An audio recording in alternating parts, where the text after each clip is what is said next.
সকালে ঘুম থেকে উঠে ১ গ্লাস পানিতে ৪ আউন্স মানে ১২০ ml পানির মধ্যে 1/4 4 ভাগের ১ চা চামচ ৪ ভাগের ১ চা চামচ বেকিং সোডা মিশিয়ে সকালে একদম মানে ফার্স্ট মর্নিং এ ঘুম থেকে উঠে কোনো কিছু না খেয়ে এই পানিটা খেয়ে ফেলতে হবে। তাহলে ১ গ্লাস পানিতে ৪ ভাগের ১ চামচ বেকিং সোডা মিশিয়ে খেয়ে ফেললে আমরা কি দেখব? যদি ২ থেকে ৩ মিনিটের মধ্যে ঢেকুর হয় তাহলে আমাদের স্টমাক অ্যাসিড ধরে নেব যে ভালো আছে, আপ টু মার্ক। আর যদি ৫ মিনিট হয়ে গেল তাও ঢেকুর উঠতেছে না বা মৃদু ঢেকুর উঠতেছে বা যত সময় যাচ্ছে তারপর ঢেকুর উঠতেছে না বা কম উঠতেছে, তাহলে কিন্তু যত দেরি হবে তত স্টমাক অ্যাসিড কম। ধন্যবাদ স্যার। আমরা এতক্ষণ ধরে শুনতেছি যে স্যার স্টোমাক অ্যাসিড কমে গিয়েছে স্যার। এমন কি কোনো ওয়ে আছে যে বা কোনো টেস্ট আছে স্যার যেটাতে আমরা ইজিলি এটা পরীক্ষা করে দেখতে পারি যে স্টোমাক অ্যাসিড আসলে আমাদের কমে গিয়েছে? আচ্ছা, ধন্যবাদ।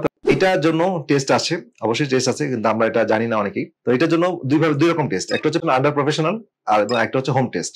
তো আন্ডার প্রফেশনাল টেস্টের মধ্যে হচ্ছে যে একটা ক্যাপসুল এন্ডোস্কোপির মধ্যে একটা টেস্ট আছে, মানে একটা স্পেশাল সেন্সর লাগানো ক্যাপসুল গিলতে হয় রোগীকে, এবং ওই স্টমাকে যখন যাবে, পেটে যাবে, এবং কিছু সময় রাখার পর সেটার মাথায় একটা সুতার মতো থাকে, সেটা আবার বের করে এনে আবার টেস্ট করা হয়। তো এটা পেটে যে সে কিছুক্ষণ থাকে, তখন সেন্সরটা তখন কতটুকু পিএইচ থাকে এটা বোঝা যায়। তো যেটা রিয়েল টাইমটা পিএইচ মাপতে পারে। তো এটা হচ্ছে কতটুকু মাত্রায় অ্যাসিড আছে, কতটুকু শক্তি আছে, কতটুকু সময়কাল ধরে অ্যাসিডটা আছে, এটা বোঝা যায়।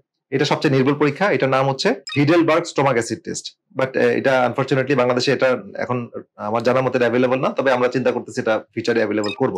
আরেকটা যে টেস্ট আছে সেটা হচ্ছে গ্যাস্ট্রিক মানে পিএইচ এন্ডোস্কোপির মাধ্যমে মাপা।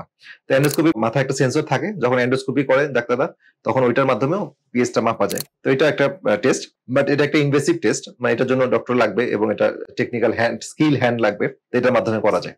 আচ্ছা, এরপরে যেটা সবচেয়ে বেশি আমরা যেটা সবাই করতে পারি, যেটা আমরা অনেক ভিডিওতে আমি বলছি, যে বাসায় বসে হোম টেস্ট, যেটা একটা নাম হচ্ছে বেকিং সোডা টেস্ট। তো বেকিং সোডা টেস্ট এটা আমি 100% অ্যাকুরেট বলবো না, কিন্তু মোর দেন 90% বলতে পারি, স্ট্রং ধারণা পাওয়া যায়। আপনি সকালে ঘুম থেকে উঠে ১ গ্লাস পানিতে ৪ আউন্স মানে ১২০ ml পানির মধ্যে 1/4 ৪ ভাগের ১ চা চামচ ৪ ভাগের ১ চা চামচ বেকিং সোডা মিশিয়ে সকালে একদম মানে ফার্স্ট মর্নিং এ ঘুম থেকে উঠে কোনো কিছু না খেয়ে এই পানিটা খেয়ে ফেলতে হবে। তাহলে ১ গ্লাস পানিতে ৪ ভাগের ১ চামচ বেকিং সোডা মিশিয়ে খেয়ে ফেললে আমরা কি দেখবো? যদি ২ থেকে ৩ মিনিটের মধ্যে ঢেকুর হয় তাহলে আমাদের স্টমাক অ্যাসিড ধরে নেব যে ভালো আছে, আপ টু মার্ক।